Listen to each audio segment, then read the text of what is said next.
joining us this evening at 7 o'clock. I want to go ahead and get started with our usual guidelines. For our guidelines, we will just ask that you be engaged, drop questions or comments into the comment section. We ask that you are respectful because this is a safe zone or a safe place for people to share their passion, purpose, and plan. Because we here as a community, we are into supporting entrepreneurs, small businesses, side hustles, and creatives as a lifestyle and not just as a trend. So with that being said, I want to go ahead and get into the bio for our guest for the evening. So we have Rodney Jackson, producer engineer of the Beat Renegades. And here's his bio. Upon graduating high school and moving to Columbus, Ohio, Rodney Jackson, then professionally known as Keith Jones, landed an internship at WCKX Power 107.5 Radio 1 Incorporated. The internship opportunity led to an acclaimed broadcasting career that spanned 3 different radio markets, including one in the top 10.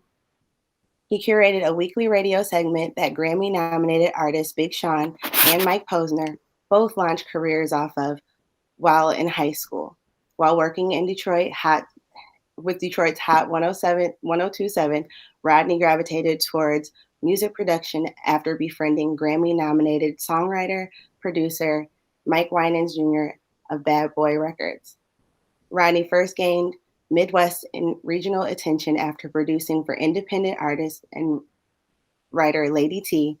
The bass-heavy 808 track Hurricane became featured on Digital Music Choice, Time Warner Cable, Cox Cable, and obtained over 2 million plays online.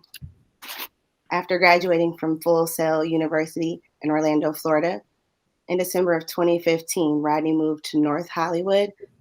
During a chance encounter with R&B crooner Tyrese at his home, Rodney met triple platinum songwriter and VH1 reality TV star Sia Amun.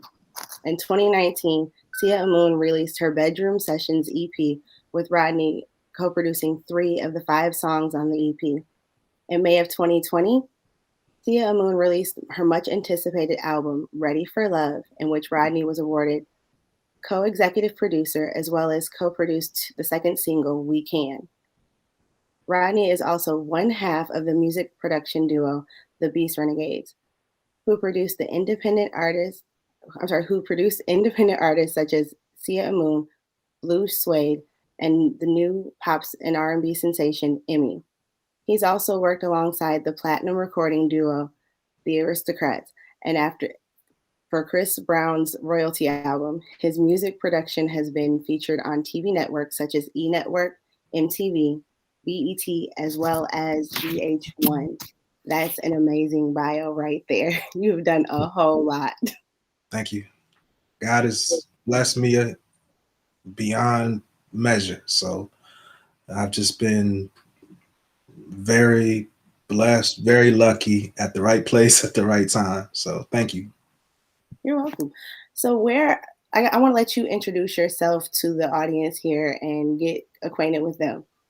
Sure. My name is Rodney Jackson. I am a producer / engineer from a little small town called Sandusky, Ohio. I've been in music now since, I started off as a DJ, radio announcer in Columbus, Ohio.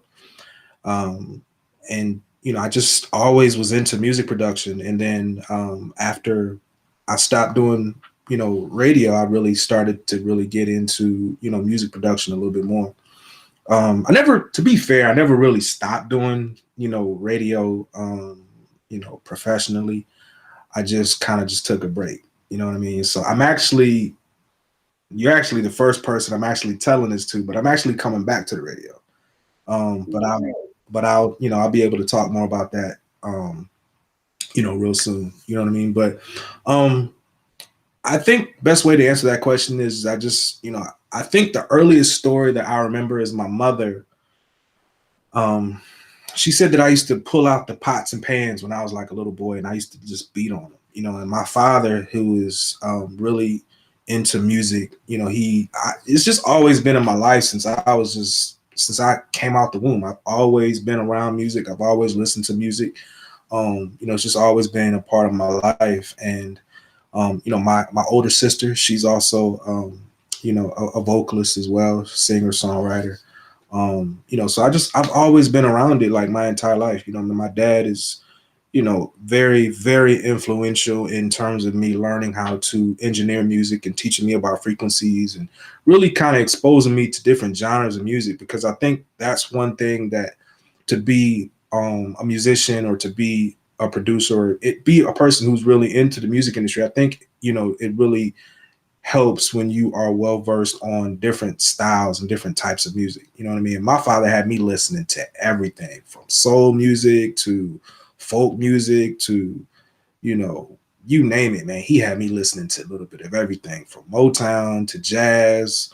So, I mean, I listen to a lot of different music, you know what I mean? And from me being exposed to those different genres of music, it really kind of helped shape me, to really kind of help mold my ear and help me identify different frequencies and different sweet spots. And when something is really good, as they say, the booty don't lie. You know what I mean? So when you're creating something, that's how you tell if it's a jam. You could play music for a baby and a baby's gonna dance. So that's how you know if you got something that's really jamming. That's a test right there. The baby loves it for sure. Yeah. So what is one of your earliest working memories of music? Like, did you have like a brown sugar moment where you just have a moment where it stuck with you from that moment going forward and you knew this is what you wanted to do for as long as you possibly could? Um, that's an excellent question. I think I had several different. I've had multiple different incidents like that where it's like, okay, this is what I know I want to do in my life. Um, Early on, I think when you're young and you're growing up, especially like when you're from a small town, it's like you have dreams and you have aspirations, but you don't really feel as though that you always have a means to kind of like make those things happen. And I felt that way as well. But I think the best way to answer that question is just I just there was just something in me where I tried to do different things, right? It's like I feel as though the God put something in my heart where it's like, okay, I may go over here and I may try to, you know, do this or, try to work this job or try to do this or whatever. And I just was pulled in different directions and I just kept being pulled back to my passion. You know what I mean? And that's how I knew I was like, this is what I want to do. I mean, I knew that I wanted to do it because it's like I was obsessed with it. It's like it's all I thought about all day, all night. I was always thinking about making music. And like that's how I knew. I was like, this is what God wants me to do because it's like I can't get this out of my mind. You know what I mean? I'll sit there. People will tease me because when they ride in the car with me, I'm tapping my finger and I'm tapping my finger because I'm drumming. And they're like, what are you doing? It looks weird to other people, but I'm actually drumming in my head, like creating like, different drum patterns and things like that. Totally not even really paying attention to like, I'm being watched and things like that. But I wish I could give you one incident where I knew, but it's just so many different things that would happen where I would be like, okay, this is what I want to do. It was a lot. It was a lot of different incidents that kind of like made me realize like this is what I should be doing. Well, you definitely know when you just keep coming back around and coming back around to it. Mm. There's no doubting that or denying it. So, were there ever any barriers as you worked along the way to becoming a producer engineer? Were any barriers that came up that you had to work like extra hard at to get over, or put in extra hours to get over those particular barriers or hurdles? Absolutely. I think the first barrier is,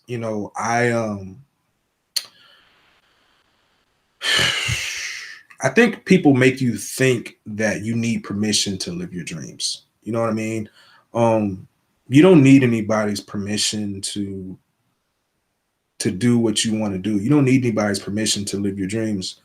Um, you just have to just have a good work ethic, and just figure out a way to make things happen. The obstacles that I think that I faced is it's it's a blessing and a curse when you don't know something. Meaning sometimes people, you don't know what you don't know. And I knew that I wanted to be a music producer, but I just didn't know how. And when you don't know how to do something, you tend to try to like make believe or make up things in your mind or how you think things are supposed to be. And early on, like I wasn't a musician. Like I couldn't pick up a trumpet and play a trumpet. I couldn't pick up, you know, um, you know, a guitar and play a guitar.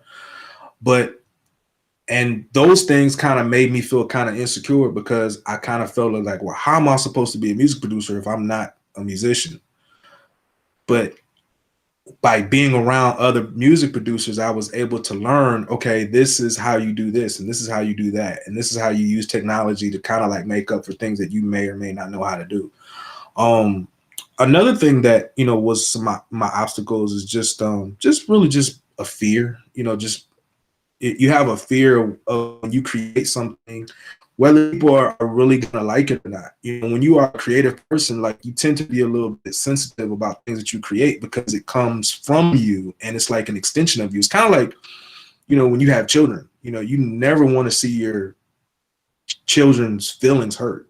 So it's like when you create something that comes out of you, if someone doesn't like it, you do take it personally because it's something that you manifested out of yourself and it's something that you created. So it's like when someone doesn't like it, it's almost like you kind of feel it physically, like, man, you don't like my stuff. You know what I mean? Why don't you like my stuff? Um, but yeah, I had to, overcome a lot of obstacles early on. Geez, like when you don't know anybody, you trying to meet people and you're trying to like network and you're trying to navigate, and those things are difficult when you don't know people. I faced a lot of adversity, you know what I mean? And then you start to doubt yourself because things are not going the way that they're supposed to go, but you just got to continue to keep going. You got to continue to keep pushing yourself, um and just remember that if you keep God first and just do the work, if I've always figured out in my life that, as long as I work hard, God is always taking care of the rest. You know what I mean? So I faced a lot of different, things in my life in terms of adversity and obstacles, but I believe that if you just don't focus on the negative, you just focus on the positive, you somehow figure it out. That's beautiful to have that belief because you got to have something to hold on to when there's in between the good moments, for sure. Absolutely. Absolutely. Yeah. So after navigating all the challenges that you just navigated in regular life and everyday life, then comes the pandemic. So let's talk a little bit about that. How has navigating the pandemic affected the work that you do from day to day? Um, that's a good question. It actually affected it a lot because in Hollywood, um, things just kind of just shut down, like it did, you know, around the entire world. But it's almost like a domino effect where it's like, okay, you have the pandemic started where okay, the the movie theaters they shut down. When the movie theaters shut down, you know, there wasn't a demand for movies. So production, shut down for films. When production shut down for films, opportunities to place music and television and film shut down. So it was like a trickle down effect that, you know, everybody across the entire entertainment industry was all affected because, throughout 2020, you know, all the productions were basically shut down, so no one was, able to, create music or place music. I mean, you had pockets here and there, but it was really, really, really slow. It was the slowest I've ever seen it. And for a person who, spends the primarily of their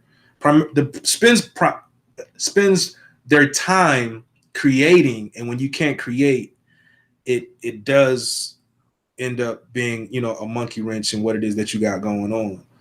So a lot of musicians, a lot of creative people had to kind of like go get jobs and try to figure it out because their main source of income just kind of disappeared. So, the pandemic was really difficult for a lot of different creative people. I mean, because if you are an entertainer and your primary source of income is touring and you can't tour, then how do you make money? You know what I mean? So it affected a lot of people that create a lot, so hopefully this summer, things will start to kind of turn around. We start having some concerts, start having some shows. So, people can, get out there and start making their money, and, production houses start to open up again. So, films will actually start to create films, and or production houses will start to make films, and um, networks will start creating more reality TV shows, because that's where a lot of music producers place a lot of music in doing, reality TV shows. We're starting to see it, but it's still not the way it was. But it's a process. Oh, I'm sure, and it's rough getting back to that. So I'm wishing y'all the best with getting back to the new normal, whatever that may look like. Right. So music is something that most people enjoy. They feel it in their soul. They live it in every moment that they can. It's a part of all of our lives in every moment that we can think of. What would you say if you had to say, even if you had to pick more than one, what would you say is the purpose of the music that you help create? Um, that's a great question. Well, you came prepared. These are really good questions. Um, I think right now I'm just really just all about just a vibe, just feeling good. I think right now we really want to feel good about ourselves. All the different things that we've been through. If there was a time where, every single time you turned on the news, you was seeing, a police shooting, and then, there was a period where, every time you turned on the news, you saw people being, just people mourning people's deaths from the coronavirus. So, I just always wanted to just create music that just made people feel good. And that could be a lot of different things. I like to create music that, encourages people and motivates people, and just, I like love music. I'm on this love tip right now. You know what I mean? I enjoy making, R&B music. But if you would have asked me that 10 years ago, my answer probably would have been different. You know what I mean? I probably wouldn't trying to turn up somewhere, but I'm just all about, really creating music that has a good vibe to it. You know what I mean? So that's really what I'm into right now. It's just vibe music. I'm just vibing out. And you can hear, like, when you listen to, a lot of the music that I'm creating right now, when you listen to Sia's new album, her new EP, it's all a vibe, man. I'm all just about feeling good. I think we want to feel good right now. I think you make a good point. During this time, I think everybody's looking for those pockets of feel good moments and making sure that we just kind of live there in those moments. So if music can help us live there a little bit longer, I'm sure we're all listening. Yeah. And you know what though? I think one of the things that I enjoy doing right now is that when you used to listen to music, like, when we were kids, right? Like, one of my favorite things about listening to music when I was younger is I got a chance to go to the store, buy the CD, rip the plastic off of it, read the credits. You don't really get that feeling right now. But I wanted to, like, do and create music that made you feel that way. So I put theatrics in it. So, like, when you close your eyes, I really want you to, like, feel it. If somebody's going through some pain, I want for you to feel it. If somebody's, like, really deeply in love, I want for that to be, drawn out in the emotion of the lyrics. I want for it to be drawn out in, the theatrics of just everything that's, packaged around the music. I'm all about creating an experience, when I create music, because that's something that I miss, when I used to listen to, records when I was younger, like Michael Jackson or Prince or New Edition. It was always an experience. You know what I mean? I remember when I listened to Thriller. I remember watching Thriller, and I was watching it like, I don't know what's going on, but I like this. You know what I mean? And I like that feeling. Like, I want to create music like that, where it's like you feel the emotion in it. You know what I mean? So that's what I enjoy doing. Definitely the walk away with that experience. Right. Yeah. Okay, so you've engaged and worked with people from all over the place, different walks of life. What are some maybe standout moments? I know there's like a lot, I'm sure, but if you had to pick just like a couple or just a few to share with us that just really stick out and stand out to you. Oh man. Um I think the first one was when I was over T Pain's house, working with his artists. You know what? I'll tell another story though that I think is a little bit cooler than that one. So I was in the studio one night working with Sia, and for those who don't know, Sia's father is Stephen Russell Hart's, the lead singer of one of the most influential band groups of our time called Troop. And growing up, you had two groups, maybe three. You had New Edition, Guy, and then Troop. Those were like the trifecta. You couldn't go wrong with either of those groups. And one session that we had, we were working with Sia, and towards the end of the session, we just started going through a lot of my records, and it was kind of like a surreal moment because he's vibing out. Like, this is someone that I like looked up to and listened to as a kid. Like, used to sing his songs. They say I'm ego tripping. I used to sing these songs as a kid. And I'm like looking at this guy, and this guy is like really vibing out to my records. And then he goes in the booth and starts singing. And I just was just sitting there thinking, like, if my mom could see, my mom passed away when I was, right after I graduated high school. But I was just sitting there thinking, like, if my mom could like see how far I've come and just to see what I'm doing right now, I think that she would just be just so over the top happy for me, and just to kind of just, I'm sitting, it was just like I said, it was just like a surreal moment where we're in the studio and I'm just kind of like looking over and I'm seeing Stephen Russell Hart sing over like my records, and I'm like, that's pretty cool. That is an amazing moment right there. Yeah, that's pretty cool. You know what I mean? So yeah, I thought, and I have, you know, I have quite a few of them. But I think that one sticks out to me because that was something that was specific to me. I have a cool El DeBarge story, but that was the one that was specifically, happened, for me. That was pretty cool. All right. Thank you for sharing that. 'Cause I mean, those treasure trove moments, like, you gotta hear it here. Right. Yeah. So anybody hearing that now on the live or on the replay, you got the special moment. Yeah. So people tend to have this, they have this tendency to focus on just the good things. We find the silver lining and we live there.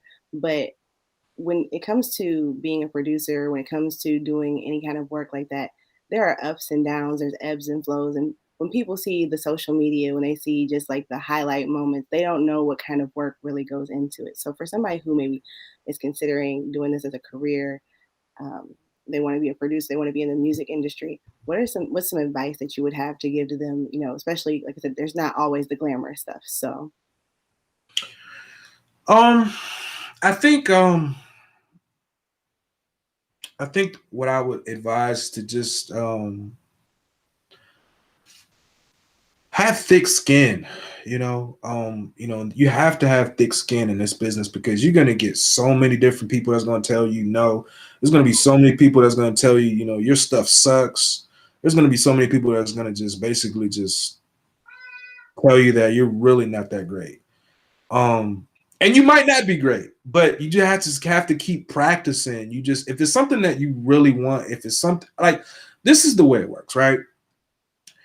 If whatever it is that you want out of your life, if you want it bad enough, the universe will give it to you. But you have to get out of your own way and you have to make room for it. And that is by doing all the necessary things that you need to do to make those things happen. And that is believing in yourself and working hard. It's it sounds easy, but it's very difficult because after a while, I mean, especially like we're in this microwave generation where we kind of like want everything like right now. And when we don't get it, we kind of get discouraged and we just kind of give up.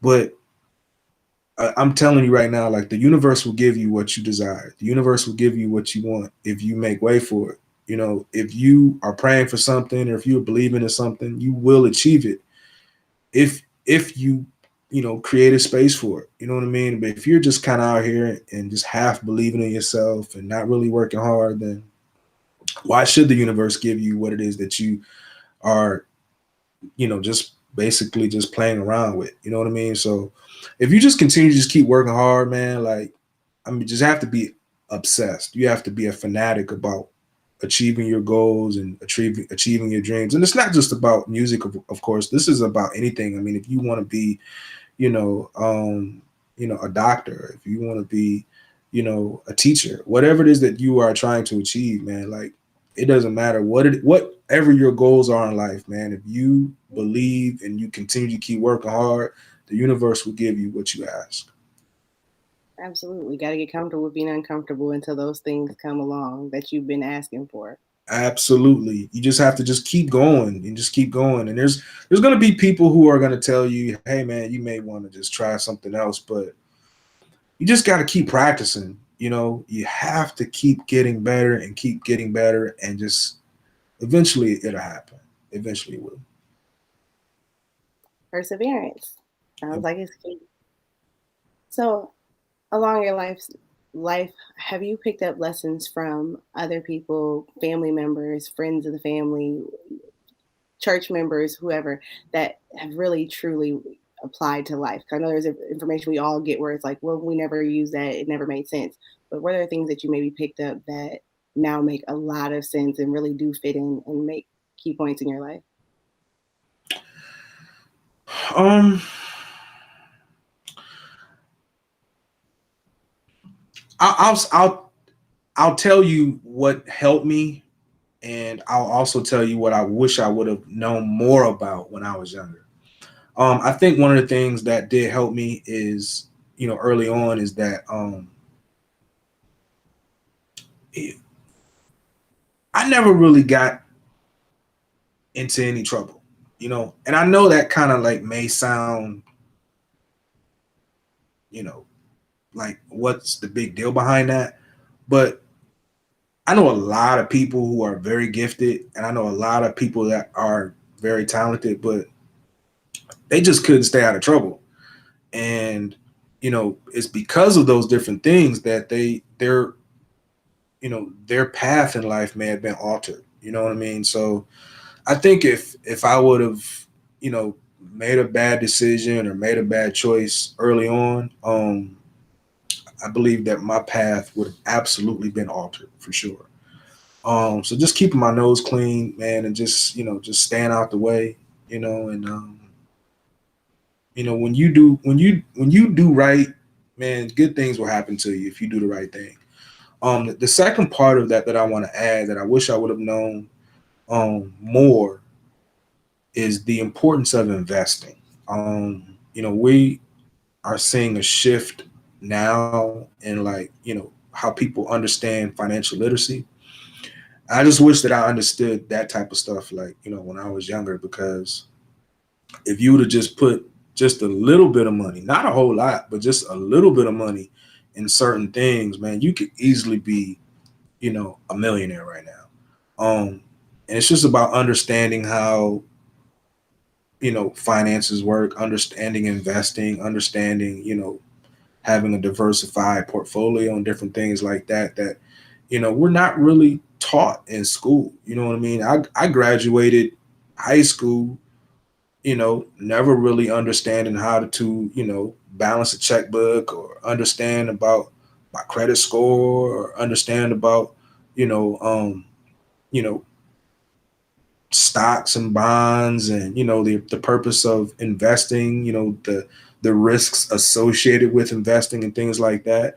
You know, I was never taught those different things. You know what I mean? I'm sure a lot of us weren't, and I don't think that's by accident, but that's another conversation. But um, I wish that I would have known and understood a lot more about investing. When I was younger.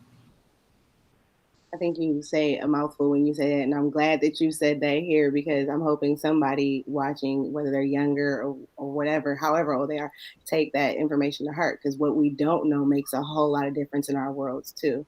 So And it's intimidating too, because you think that because you start saying these words that you're unfamiliar with, you kind of get a little bit intimidated, and then when you get intimidated, you start to get uninterested, and then when you get uninterested, you don't really follow through with it. But um, that's one thing that I wish I would have been like, well, let me go ahead and learn this. You know what I mean? So yeah. Definitely.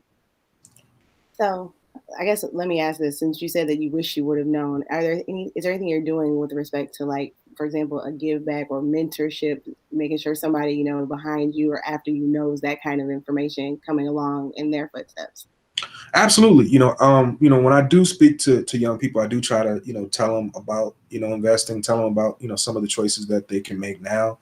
Um, Unfortunately, with this whole pandemic and, not really being able to, you know, get in anyone's face, you know what I mean? I haven't really done it as much. So, but hopefully after this pandemic is over with, we'll be able to have some more face-to-face encounters and have some more workshops and things like that. I'm also, an alpha, of course, so very a proud member of Alpha Phi Alpha.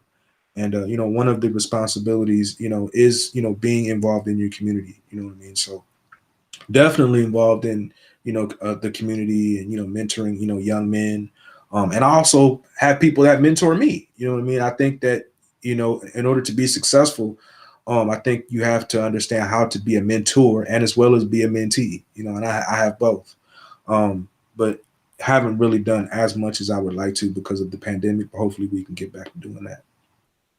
Yes, it's definitely put a limit on being able to be social and be in a gathering setting. So I can understand how that's been limiting.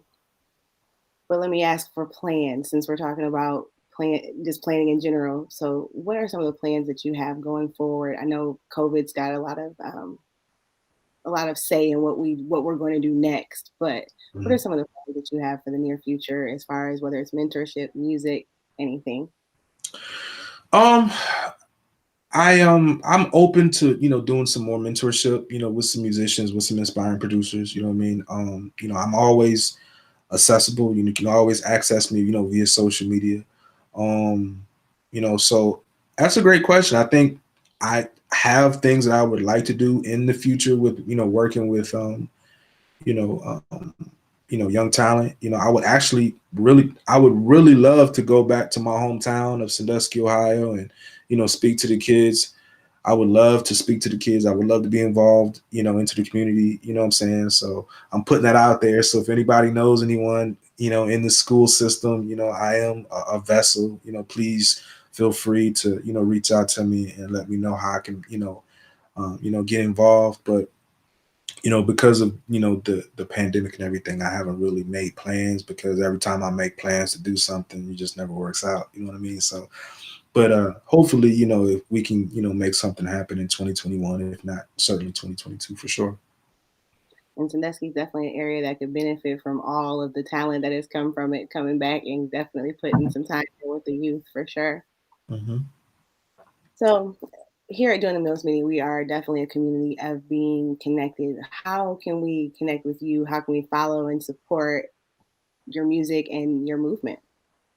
All things at Beat Renegades, Twitter Beat Renegades, Instagram Beat Renegades, um, YouTube Beat Renegades. It's just Beat Renegades all across the board. On Facebook, it's a concept, but I you're probably better off just trying to hit me up on Instagram or Twitter. You know, um, I answer all of my DMs, so I'm not hard to find.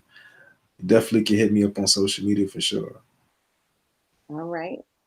Is there anything that you would like to share as we close out with the community? Anything that maybe we did not touch on that maybe is ultimately important?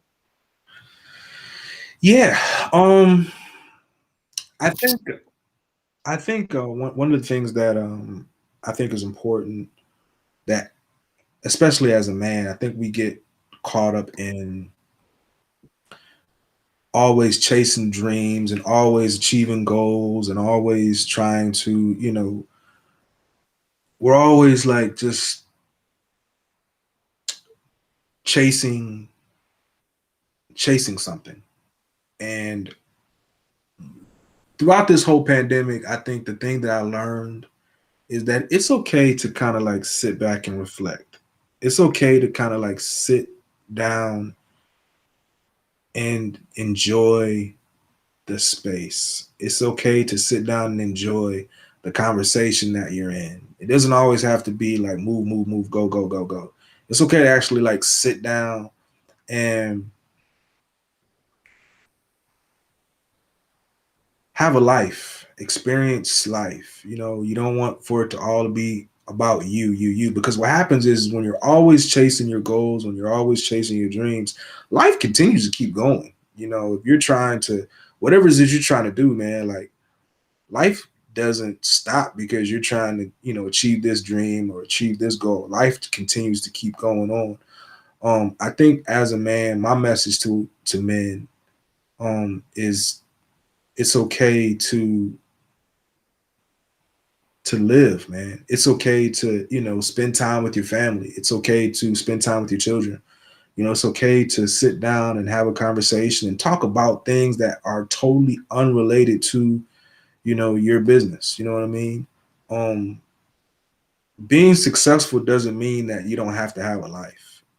I think true success is when you can understand and you can balance both of them, Um, that's something that I wish that I had known early on, is that it's okay to actually, have a life, and it's okay to, travel. It's okay to, be in a relationship with someone, or just do normal things that everybody does. Like, there's nothing wrong with doing those things. It doesn't make you like any less human or have any less superpowers because you're doing things with your family or changing your kid's diaper. You know what I mean? Like, it's okay to like live. So like that's the thing that I would like to see more men do, because I see so many successful men, like they're just always focused on the goal, focused on the bag, as they say.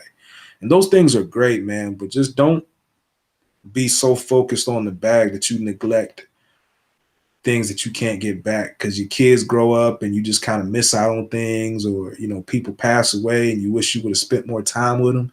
You feel what I'm saying? So it's like it's okay to like live your life. Like, you don't have to be so consumed with always chasing the bag, man. Just, it's okay That to, American culture is standard, definitely that push and that go. yeah, it's okay to just kind of just sit still and just be with your family. Yeah, that's okay, fellas. You can do that.